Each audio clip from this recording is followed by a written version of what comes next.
అసలు జాతకం అనేది ఉందా? లేదా? అనేది చాలా మందికున్న క్వెషన్. అంటే కొందరు ఉందంటారు, కొందరు లేదంటారు. ఈ మధ్య కాలంలో కొందరు దొంగ బాబాలందరూ పుట్టుకొచ్చి ఈ జాతకం అనేది వాళ్ళ స్వార్థం కోసం, వాళ్ళ డబ్బు కోసం దీన్ని వాడుకుంటున్నారు. వాస్తవం. నిజానికి జాతకం అనేది ఉన్నట్టా? లేనట్టా? జాతకం అనేది ఖచ్చితంగా ఉందమ్మా. దైవశక్తి బలములో ఇప్పుడు ప్రతిదీ జాతక రీత్యాగా మనం ఆలోచించాల్సిన రోజులే ఉన్నాయి. హ్మ్. ఎట్లంటే మనకి 4 మూలలు, 4 దిక్కులు, నవగ్రహాలు 12 రాసులు, నవగ్రహాలు 9, 12 రాసులు.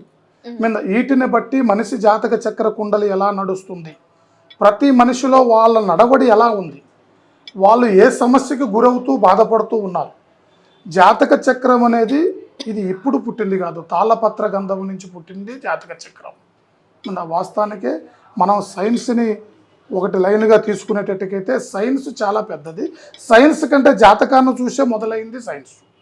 వాస్తవానికైతే జాతక చక్రం దిక్కును కనుక్కోవడానికి మన తాతలు ముత్తాతలు ఒక సూది పుల్లను పట్టుకొని ఇటుకాటిక రాసి దిశ ఎటు ఉంది అనేది జాతక చక్రాన్ని కనుక్కున్నదే జాతక చక్రంలో ఉండవలసిన వాస్తవం. ఆ జాతక చక్రాన్ని బట్టి ప్రతి మనిషి నడవడి ఎలా నడుస్తుంది, వాళ్ళ భవిష్యత్తు ఎలా ఉంది, వాళ్ళ జాతకంలో ఎలాంటి దిశ నడుస్తుంది, వాళ్ళ జాతక కుండలి ఎలా నడుస్తుంది, వాళ్ళు పుట్టిన గడియ, పెట్టిన నామకార్థాన్ని బట్టి వాళ్ళ జాతకంలో ఏ రాశి, ఏ బలము, ఏ జ్ఞానము, ఏ శక్తి నడుస్తుంది అనేది చూసి దాన్ని పరిశీలించి వారికి సమస్యకి పరిష్కారం చేయటమే మా ధర్మం.